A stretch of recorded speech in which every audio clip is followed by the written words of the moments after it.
बिस्मिल्लाहिर्रहमानिर्रहीम, अस्सलाम वालेकुम। मुल्क भर में कोरोना के हमले बदस्तूर जारी हैं। गुज़श्ता 24 घंटों के दौरान 78 अफराद इसके सबब इंतकाल कर गए हैं, जबकि 24 घंटों में मज़ीद 3447 अफराद में कोरोना वायरस की तस्दीक हुई है।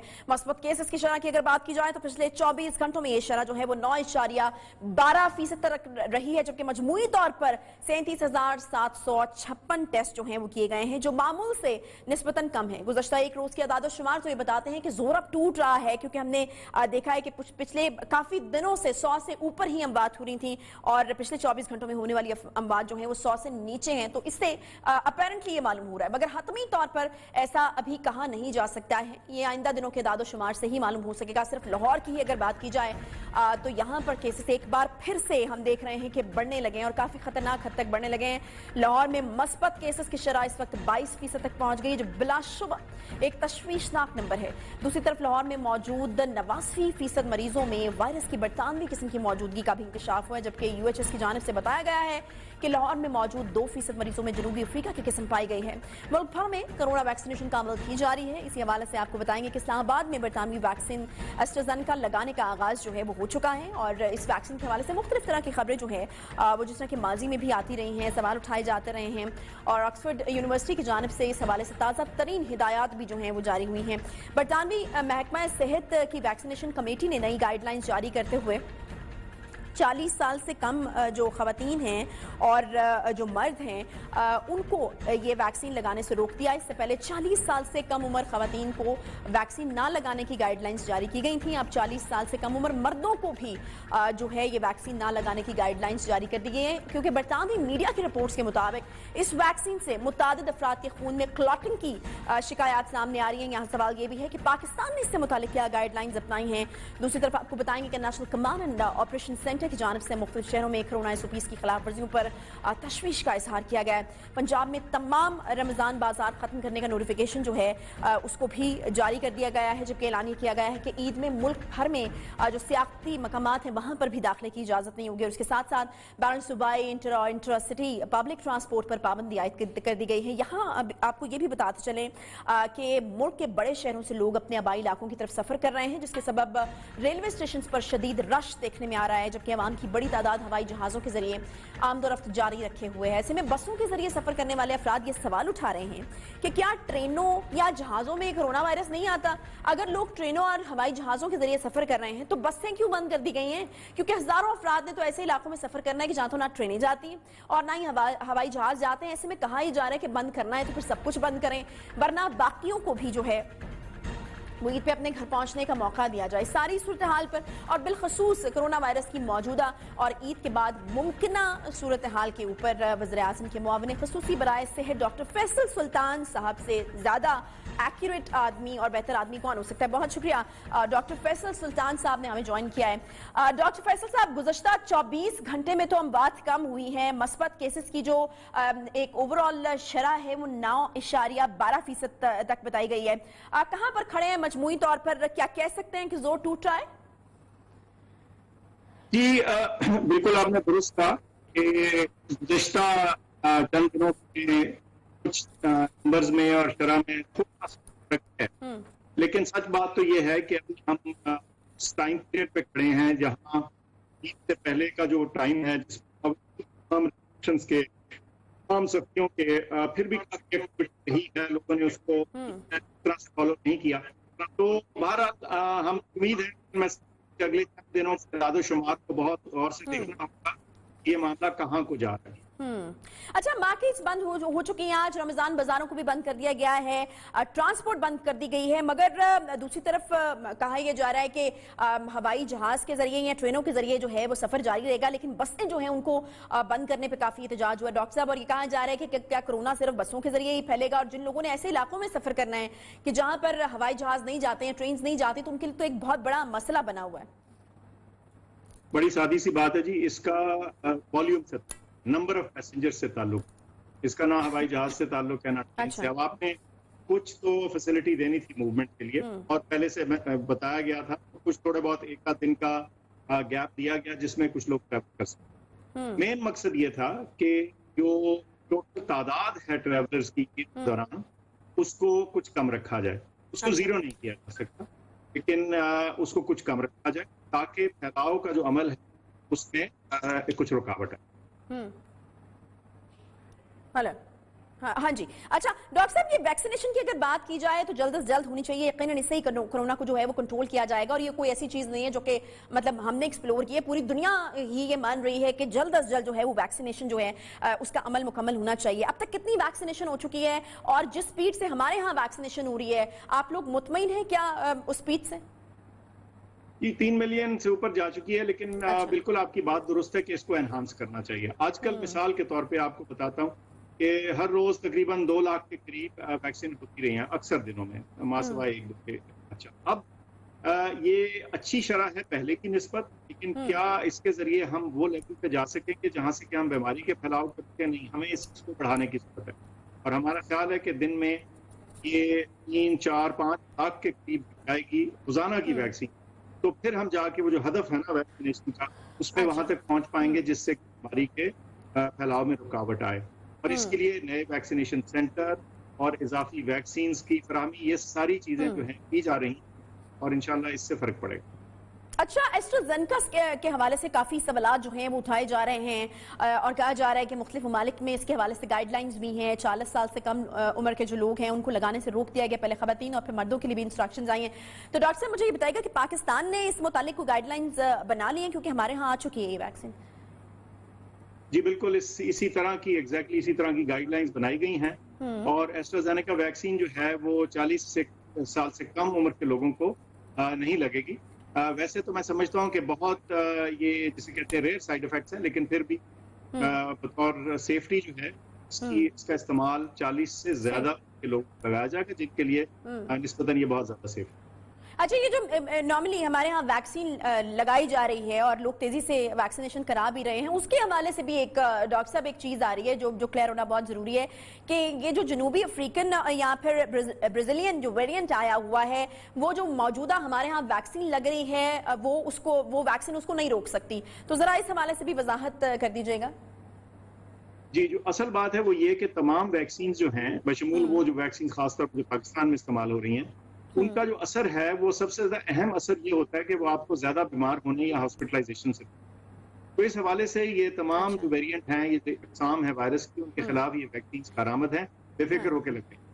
अच्छा, एक सवाल जरा इससे हटकर है डॉक्टर साहब, लेकिन जब ये तमाम फैसले आप लोग कर रहे थे मार्केट्स वगैरह को बंद करने के, तो हम अक्सर ताजर हजरात जो कि मतलब आपके फैसलों से काफी उनको इख्तलाफ रहता था, उनको हम बुलाते थे, तो वो एक चीज हमेशा हाईलाइट करते थे, वो ये कहते थे मुख्तलिफ ममालिक की मिसालें देखें जिसमें सऊदी अरेबिया सर फहरिस्त है कि वहाँ 24 घंटे बाजारों को जो है वो खोला जाता है। आप लोग जो हैं वो शायद जब ये तमाम लाइहमल तय करते हैं तो इसमें आप जब टाइमिंग्स को रिस्ट्रिक्ट करते हैं तो रश बहुत ज्यादा बाजारों में बढ़ जाता है, जो कि कोरोना के फैलाव का बाइस बनता है। तो उनकी तरफ से बारहा ये कहा जाता रहा कि आप लोग जो हैं वो 24 घंटे वाली छूट ना सही, लेकिन टाइम को अगर आप ज्यादा बढ़ाएंगे तो फिर रश डिवाइड हो जाएगा। जी, ऐसे है कि इस टॉपिक को बहुत डिस्कस किया गया, इसके तमाम जो पहलू हैं उनको देखा गया, प्रोज एंड कॉन्स, इस आर्गुमेंट के दोनों तरफ को बहुत गहराई से हमने एनालाइज किया और इसके साथ अपनी इंफॉर्मेशन और डेटा को देखा। नतीजा ये निकला कि आम तौर पे जब आप टाइमिंग्स को कम करते हैं तो ख्याल ये वो होता है कि जैसे ज्यादा रश होगा, लेकिन एक्चुअली जो मजमूई तौर पे एक्टिविटी है उसमें कमी आती है, बिकॉज जब आप टाइमिंग्स खुले रखते हैं तो जरूरी शॉपिंग के अलावा लोग जो कैजुअल या जो शायद इतनी अशद ना जरूरत हो उसके लिए भी निकल पड़ते हैं। ठीक है, ओवरऑल मुआशरे में मूवमेंट कम होती है जब आप टाइमिंग शॉर्ट रखें, एक बात। दूसरा, इसके जरिए जो मैसेज जाता है, जो सिग्नलिंग जाती है, वो भी बहुत अहम है कि मामलात अभी ठीक नहीं है, जब बेहतर होंगे फिर हम ज्यादा टाइम खोल देंगे। अच्छा ठीक है, आखिर में डॉक्टर साहब एक ईद आ रही है और ईद के बाद की एक मुमकिन सूरत हाल बन सकती है। ऑब्वियसली लोग जो हैं वो मिलते मिलाते हैं, गैदरिंग्स होती हैं, तो मैं चाहूंगी कि आप ईद के लिए खास तौर पर लोगों के लिए कोई मैसेज दे दें कि किस किस्म की एहतियात जो है वो ईद पर भी लाजम है। जी बिल्कुल, ईद के दौरान इन छुट्टियों में मेरे ख्याल से अपनी मूवमेंट को कम से कम रखें। अपनी ईद जो है बजाय इसके दूर पार के रिश्तेदारों को मिलने, कोशिश कीजिए कि अपने घर वालों तक महदूद रहें, बहुत ज्यादा ना घूमे फिरें। और ईद के बाद जो इक़दामात हैं उनको जरूर थोड़ा सा उसमें रिलैक्सेशन होगी, लेकिन वो बड़ा सोच समझ के और तरीके से होगी ताकि बीमारी का फैलाव जो है उसके ऊपर पूरा जब तक काबू ना पा लिया जाए तब तक हम अपनी नॉर्मल मामूल पर मुनासिब नहीं समझता। सही, बहुत शुक्रिया डॉक्टर फैसल सुल्तान साहब। बिल्कुल ईद पर भी जो है वो हमें, चूंकि बाहर तो सब कुछ बंद है, तो यकीनन अब ये एक वही एहतियात है जो हमें अपने तय करनी है कि हम कितनी बड़ी बड़ी गैदरिंग्स जो हैं वो घर के ऊपर कर रहे हैं और किस तरीके से मिला रहे हैं। तो उसमें यकीनन एक एहतियात की जरूरत है। एक त्यौहार है, एक बड़ा त्यौहार है, सब लोग उसको सेलिब्रेट करते हैं, तो ये एक मौका हो सकता है कि जिसमें हमारी लापरवाही जो है वो हमें महंगी जो है वो पड़ सकती है। तो अपने तय ईद पर एहतियात करना तो बहुत ज्यादा जरूरी है। बहरहाल अच्छी खबर आज जो आई है वो 9.12 की शरह है, 78 अमवात हैं जो कि 100 से नीचे हैं। तो एक उम्मीद जरूर पैदा हुई है, लेकिन अभी भी हमें एहतियात नहीं छोड़नी है, बिकॉज अभी भी हम बहुत क्रिटिकल टाइम से गुजर रहे हैं। लेकिन अगर इसी तरीके से हम एहतियात करते रहेंगे और ये लॉकडाउन का यकीनन एक बड़ा फायदा होगा हमें, करते रहेंगे तो यकीनन हमें सिचुएशन से बाहर आ जाएंगे। एक छोटा सा यहाँ पे ब्रेक लेंगे, ब्रेक के बाद वापस आते हैं, साथ रहिए।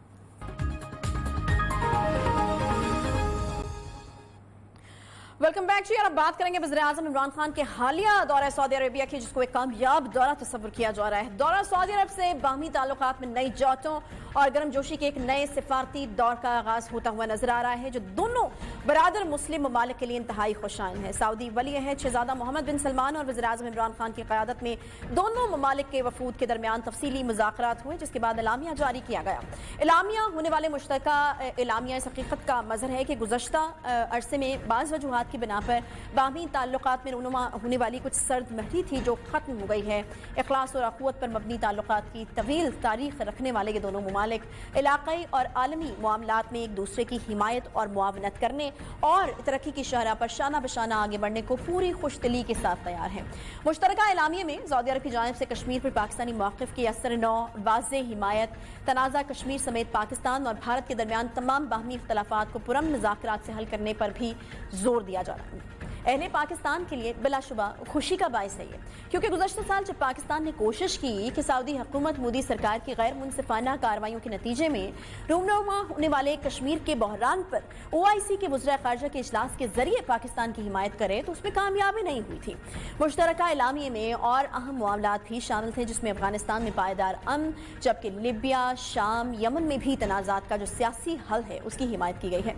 एलामिया के मुताबिक दोनों रहनुमा ने अरब अमन इक़दाम के तहत फ़लस्तीनी अवाम के तमाम जायज़ हकूक़, ख़ास तौर पर इनके हक़ खुद इरादियत और इनकी खुद मुख्तार रियासत के 1967 से कबल की सरहदों और मशरक़ी यरूशलेम के दारुल हुकूमत की हैसियत से क़याम के इआदे की तस्दीक की है। गुज़श्ता कई रोज़ से फ़लस्तीन के निहत्ते कश्मीरियों पर क़यामत तोड़ी जा रही है। यौमुल कुद्स पर इसराइली फ़ौज ने मस्जिद अक्सा पर धावा बोल दिया। इसराइली फोर्सेस के तशद्दुद से 205 फ़लस्तीनी जो हैं वो शदीद ज़ख्मी भी हुए हैं, जबकि मगरबी किनारे यहूदी फ़ौज की फायरिंग से 2 फ़लस्तीनी शहीद भी हुए हैं। इसराइल के नाजायज़ और नापाक वजूद के बाइस अपनी ही सरजमीन फ़लस्तीनियों पर तंग होती चली जा रही है। इसराइल की जानिब से मजलूम फ़लस्तीनियों पर ढाए जाने वाले मज़ालिम पर अक़वाम आलम की जानिब से शदीद तनकीद की जा रही है, जबकि इसराइली मज़ालिम हैं कि फ़लस्तीनियों पर ख़त्म होने का नाम ही नहीं ले रहे। इसराइली फोर्सेस और फ़लस्तीनी शहरियों में होने वाली झड़पों के दौरान ही मरियम अफीफी नामी एक फ़लस्तीनी खातून इसराइली फोर्सेस से मुकाबला करते हुए गिरफ्तार हुई थी और फिर हथकड़ियां लगने के बाद मुस्कुरा रही हैं। सोशल मीडिया पर वायरल होने वाली मरियम अफीफी की मुस्कुराहट इसराइली फौजियों और मजालिम के सामने डटकर मुकाबला करने का एक सिंबल बन चुकी है। फ़लस्तीन पर जारी मजालिम पर OIC की जानिब से कल मुस्तकिल मेंबरान का फौरी तौर पर इजलास तलब कर लिया गया है।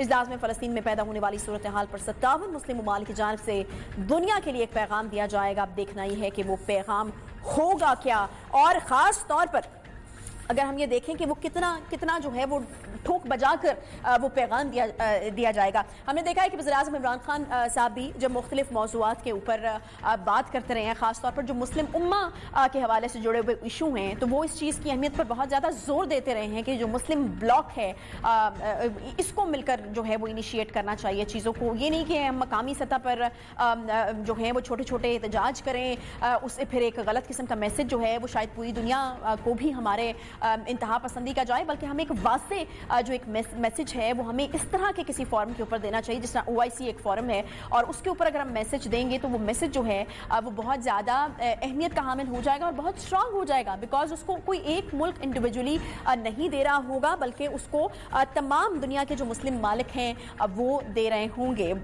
साबिक वज़ीर ख़ारजा खुर्शीद महमूद कसूरी साहब जो हैं वो हमारे साथ इस वक्त मौजूद हैं। बहुत शुक्रिया कसूरी साहब प्रोग्राम में ज्वाइन करने के लिए। वज़ीर-ए-आज़म का 3 روزہ دورہ سعودی عربیہ پی ٹی آئی حکومت بہت سراہ رہی ہے قصوری صاحب، اس کو اور کہا جا رہا ہے کہ بہت کامیاب رہا ہے. اس سے پہلے بھی ایک وقت آیا کہ سعودی عرب نے یہ کہا کہ وہ رقم پاکستان کو جو دی گئی وہ واپس کر دیں. ہم نے دیکھا کہ کچھ تھوڑا اتار چڑھاؤ محسوس ہوا جو ان دونوں ممالک کے مابین تعلقات ہیں. اب بھی کچھ معاہدے ہوئے ہیں، کچھ یادداشتوں پر دستخط ہوئے ہیں، تو کیا سمجھا جائے پرانی تلخیوں کا ازالہ ہو گیا اور اب کوئی امید کی اچھی کرن ہے؟ دونوں ممالک کے درمیان جو تعلقات ہیں وہ نئے سرے سے ان کو اچھے طریقے سے اس کا آغاز کرنے کی کوشش ہو چکی؟ لیکن پہلی بات تو یہ ہے کہ جو آپ نے خود ہی بیان کر دیا کہ حالات اتنے خراب تھے، تو سب سے اچھی بات تو یہ ہے کہ جو حالات میں بیچ میں ایک تغیر آیا تھا، تبدل تھا، بلکہ تنزل کہہ سکتے ہیں تھا، وہ اب لگ رہا ہے کہ نہیں رہا. اس کے لیے کافی محنت کی گئی ہوگی پیچھے رہ کے.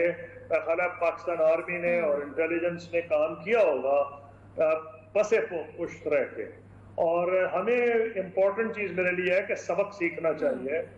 اور سبق ایک یہ ہے، میں سابق وزیر خارجہ تک بتا گا کہ اپنا منہ کم کھولیں، باتیں کم کریں، نعرے کم لگائیں، بلند بانگ دعوے نہ کریں، اپنی معیشت کا خیال رکھیں.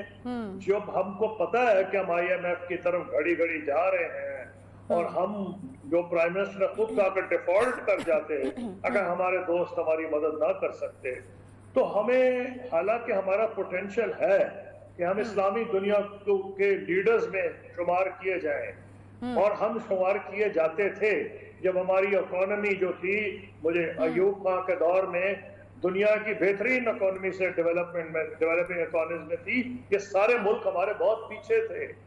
تو اس وقت تو آپ کچھ کلیم کر سکتے تھے. پہلا سبق یہ ہے کہ منہ نہ زیادہ کھولا کریں. آپ کا فیصلہ ٹھیک تھا کہ آپ نے فوجی نہیں بھیجے وہاں یمن میں، لیکن نہایت بھونڈے طریقے سے آپ نے کیا. آپ نے شور مچایا، پارٹیوں کو انوالو کیا، نعرہ بازی ہوئی، آپ نے کوٹھوں پہ چڑھ کے کلیم کیا. ہر پارٹی نے کہا ہماری وجہ سے نیوٹرل ہے. اچھا، انہوں نے کہا اچھا تم نیوٹرل ہو تو بڑی اچھی بات ہے، ہم بھی نیوٹرل ہیں. انہوں نے مودی صاحب کو دعوت دے دی اور وہاں کو 60,000 کا جلسہ کرا دیا UAE میں. اور UAE نے اتنی، سعودی عرب نے پبلکلی اتنی غصہ نہیں دکھایا، لیکن انہوں نے بھی مودی صاحب کو دعوت دی اور ہائیسٹ سول ایوارڈز دیے. تو ہمیں یہ نہیں، ایک طرف ہم پیسے مانگنے جاتے ہیں، اوپر سے آپ امپریشن دیتے ہیں کہ آپ کوئی اسلامی دنیا کے لیڈر ہیں. تو اس سے سبق حاصل کریں. اب ہم نے کرنا کیا ہے؟ جو اچھی بات ہوئی ہے اس دورے میں پرائم منسٹر عمران خان کے، کہ ایک جو آپ کا اگریمنٹ ہوا ہے، ایک سٹرکچر بنا ہے سپریم کاؤنسل کا، وہ بہت اچھی بات ہے. اس میں اب ایک سٹرکچر آ گیا ہے. جو وعدے کراؤن پرنس نے پہلے کیے تھے کہ جی وہ کوئی $20 بلین کی انویسٹمنٹ کریں گے، اور بیچ میں حالات خراب ہو گئے، ہماری کوشش ہونی چاہیے کہ اس انویسٹمنٹ کو یہاں لے کے آئیں. ٹھیک ہے. اچھا، یوزلی قصوری صاحب جب آپ ریکنسیلیشن کی طرف جاتے ہیں یا نئے سرے سے آپ ذرا تعلقات بہتر کرنے کی کوشش کرتے ہیں، تو کچھ لے دے کی پالیسی ہوتی ہے، کچھ لیا جاتا ہے اور کچھ دیا جاتا ہے. سعودی وزیر خارجہ جو شہزادہ فیصل بن فاران السعود نے PTV کو انٹرویو دیتے ہوئے یہ کہا ہے کہ پاک بھارت کشیدگی میں کمی کے لیے سعودی عرب جو ہے وہ کردار ادا کرے گا. سعودی عرب کی بھارت میں بڑے پیمانے پر ہمیں پتہ ہے کہ ایک سرمایہ کاری بھی، اور پچھلے سال پاکستان نے OIC اجلاس بلانے کا کہا، ڈیمانڈ رکھی گئی کہ OIC کے فورم پر پاکستان کی حمایت کی جائے، مگر ناکامی ہوئی. تو ابھی ہم کیا سمجھیں کہ اب یہ جو نئے سرے سے تعلقات شروع ہوئے ہیں، پاکستان کیا تھوڑا ہٹ گیا کشمیر پر اپنے موقف سے، کشمیر کے مسئلے کو سائیڈ پر رکھ دیا گیا ہے؟ ہوا کیا؟ نہیں، اس سے تو کوئی، یہ تو بالکل بھی نہیں ثابت ہو رہا. میں کہہ رہا ہوں کہ وزیر نہ تو انہوں نے ثالثی کی آفر کی ہے سعودی عرب نے، نہ پاکستان نے ان کو کہا ہے کہ وہ ثالث بنے. سعودی عرب نے اور پاکستان کے جوائنٹ سٹیٹمنٹ میں پوزیشن واضح ہے کہ دونوں نے کہا ہے جوائنٹ سٹیٹمنٹ میں کہ ہندوستان اور پاکستان کو مل کے مسئلہ کشمیر کا ڈائیلاگ کے ذریعے حل ڈھونڈنا چاہیے. یہ ہمارے مفاد میں بات جاتی ہے، کیونکہ ہندوستان نے تو یہ کہا ہے کہ مسئلہ ہے یہ، اور مسئلہ وہ یہ ہے کہ پاکستان نے بقول بھارت کے اس کو نکلنا چاہیے. یہ آزاد جموں کشمیر گلگت بلتستان سے، کیونکہ بقول ان کے مہاراجہ کشمیر نے وہ انسٹرومنٹ آف ایکسیشن ان کے حق میں کیا، جس انسٹرومنٹ آف ایکسیشن کو ہم مانتے نہیں، ہم اپنا claim United Nation security council resolution پہ رکھتے ہیں۔ تو اس لیے میرا پوائنٹ اس کے اندر یہ ہے کہ یہ کہنا ان کا کہ بات چیت کریں اور کشمیر کے مسئلے کو حل کے لیے، یہ پاکستان کو سپورٹ کرتا ہے، کیونکہ انڈیا کا تو یہ سٹینڈ ہی نہیں ہے کہ بات چیت کی۔ کشمیر اگر ایک ہی ضرورت ہے کہ پاکستان خالی کر دے، اس پہ وہ بات کریں گے، تو یہ ان کو کوئی چیز اچھی نہیں لگے گی انڈیا کو۔ صحیح۔ اچھا، ابھی فلسطین پر میں مسجد اقصی پر اسرائیلی فوج نے حملہ کیا ہے، اپنی نوعیت کا ایک بڑا ہی افسوسناک واقعہ ہے۔ دنیا بھر میں جہاں پر بھی مسلمان ہیں ان کے دل بڑے دکھے ہوئے ہیں۔ فلسطینیوں پر جو عبادت کر رہے تھے وہاں پر ظلم و ستم کیا گیا ہے۔ باتیں ہو رہی کہ پاکستان پر بھی دباؤ تھا کہ اسرائیل کو تسلیم کیا جائے۔ شری مزاری صاحبہ نے جو ہے وہ اس چیز کو ڈسکلوز کیا تھا۔ تو مجھے یہ بتائے گا کہ کیا کوئی ایسا دباؤ، آپ کا کیا خیال ہے کہ اس دورے میں بھی رہا ہوگا؟ کوئی بات چیت اس حوالے سے بھی کی گئی ہوگی؟ کوئی دباؤ نہیں ہوتا، مجھ سے زیادہ کون جانتا ہے؟ میں واحد وزیر خارجہ ہوں جو پبلکلی ملا تھا ترکی میں۔ پریزیڈنٹ طیب اردوان نے ارینج کی تھی میری میٹنگ، ان کے جو نائب وزیر اعظم ہے اسرائیل کے۔ کوئی پریشر نہیں تھا ہم پہ، نہ امریکہ کو پتا تھا نہ سعودی عرب کو، صرف ہم نے بتایا تھا اور امریکہ کو بتایا بھی نہیں تھا۔ پریشر اگر تھا تو ہمارے اپنے مفادات کا تھا، اور وہ مفاد یہ تھا کہ اس وقت پریزیڈنٹ بش ہندوستان کے ساتھ سول نیوکلیئر ایگریمنٹ کر رہے تھے، ہم سے نہیں کرنا چاہتے تھے، کیونکہ وہ کہتے تھے، حالانکہ پاکستان ان کا اسٹریٹجک ایلائی ہے، جو AQ خان افیئر تھا اس کی وجہ سے وہ کہتے ہیں کہ امریکن کانگریس راضی نہیں ہوگی۔ ہم نے یہ سوچا کہ ہم پریشر جو امریکہ میں جوئش لابی، پرو اسرائیل لابی کانگریس میں ڈالتی ہے، اس کو نیوٹرلائز کیا جائے، اور اگر میری پبلک میٹنگ ترکی میں ہو جائے اسرائیلی فارن منسٹر سے، جو ڈیپٹی پرائم منسٹر بھی تھے، تو یہ پاکستان کے مفاد میں ہوگا، نمبر 1۔ نمبر 2، اسرائیل ہندوستان کو وہ ویپنز بیچ رہا تھا اس وقت جو امریکہ بھی نہیں بیچتا تھا، اتنے سوفسٹیکیٹڈ ویپنز۔ تو میرا مقصد تھا کہ اسرائیل کو سینسیٹائز کروں کہ ہم کو ضرورت سے زیادہ تم نے اگر کیا تو اس کی کوئی، ان کو کچھ پتہ ہے، ہمیں کہنے کی ضرورت نہیں ہے، کیونکہ اس سے پہلے پاکستان کے پائلٹس نے شام میں ان کے جہاز گرائے ہیں، اور ان کو پتہ ہے کہ ہماری جو رینج ہے میزائلز کی اس میں وہ آتے ہیں۔ حالانکہ ہم یہ کہتے نہیں، ہم تو یہ کہتے ہیں کہ ہمارے میزائلز انڈیا اسپیسیفک ہیں، اور کیونکہ انڈمان آئلینڈز جو ہے ہندوستان کا حصہ ہے، وہاں ہم نے رینج بھی رکھنا ہے، تو اسرائیل کو ہمارا خطرہ ہے، اسی لیے وہ کئی دفعہ کوشش کرتا ہے کہ تعلقات نارملائز کرے۔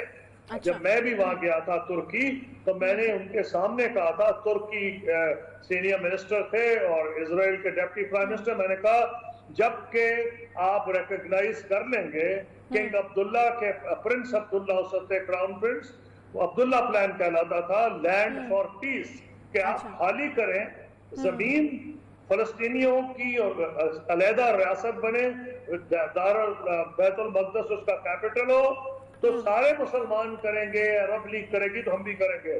تو اگر پریشر تھا تو ہمارے اپنے مفادات کا تھا، ہم نے تو امریکہ کو بتایا بھی نہیں، بلکہ مجھے تو کانڈولیزا رائس کا فون آیا، حیرانگی کا اور خوشی کا کہ میٹنگ ہو گئی، پر ہم نے صرف 2 لوگوں کو اطلاع دی تھی، ایک سعودی عرب کے فرما روا اور ایک پیلسٹینین اتھارٹی کے پریزیڈنٹ۔ تو کوئی پریشر نہیں ہوتا، پاکستان بڑا ملک ہے، وہ پاکستان نیوکلیئر پاور ہے۔ اچھا قصوری صاحب، میں بات کرنا چاہوں گی، ابھی جو ریسنٹ ڈیولپمنٹ ہو رہی ہے یہ فلسطین کے تمام حالات کو دیکھتے ہوئے OIC نے کل مستقل ممبران کا ایک بڑا اہم اجلاس بلایا ہے، جس میں صورتحال کا بغور جائزہ لیا جائے گا۔ ہم نے دیکھا کہ یہ جو واقعہ افسوسناک ہے، یہ انہی دنوں میں پیش آیا جب عمران خان صاحب جو ہیں وہ سعودی عرب میں موجود تھے دورے کے اوپر۔ کیا آپ کو لگتا ہے، کیا سعودی عرب کو اس سارے معاملے پر مسلم امہ کو یکجا ہونے کا بولڈ سٹیپ نہیں اٹھانا چاہیے تھا اس وقت، یا پھر عمران خان صاحب کو اس حوالے سے 2 ٹوک بات کرنی چاہیے تھی، محمد بن سلمان صاحب سے اس کو ڈسکس کیا جاتا، اس پر آواز اٹھائی جاتی؟ کیونکہ ہم نے دیکھا کہ ترک صدر نے تو بڑے واضح الفاظ میں اسرائیل کی دہشت گردی کا کہہ کر اس چیز کو ہائی لائٹ کیا ہے۔ نہیں، انہوں نے ضرور بات کی ہوگی، مجھے تو شک ہی نہیں کہ کی ہوگی، لیکن جب تک اس کا جوائنٹ سٹیٹمنٹ میں ذکر نہ ہو، جو کہ میرا خیال ہے، میں نے کیونکہ ایک لائن تو نہیں پڑھی جوائنٹ سٹیٹمنٹ کی، میرا خیال ہے اس کا ذکر ہے۔ ٹھیک ہے، सही है, बहुत शुक्रिया। हमारे साथ मौजूद थे साबिक वज़ीर ख़ारजा खुर्शीद महमूद कसूरी साहब और बात कर रहे थे वज़ीर आज़म के दौरा सऊदी अरेबिया के ऊपर, जिसको बड़ी अहमियत का हामिल समझा जा रहा है। ख़ास तौर पर वो बीच में जो थोड़ा सा टफ टाइम हमने देखा कि आया जब सऊदी अरब और पाकिस्तान के बीच में थोड़ी सी तलखी जो है वो महसूस की गई, लेकिन उसके बाद हमने देखा कि एक बड़ा भरपूर किस्म का ये दौरा था और इससे जो है वो बड़ी उम्मीदें वाबस्ता की जा रही हैं। जॉइंट स्टेटमेंट भी दिया गया और काफ़ी मुआहदे और याददाश्तों पर दस्तखत भी किए गए हैं। एक छोटा सा यहाँ पर ब्रेक लेंगे, ब्रेक के बाद वापस आते हैं। साथ रहिए।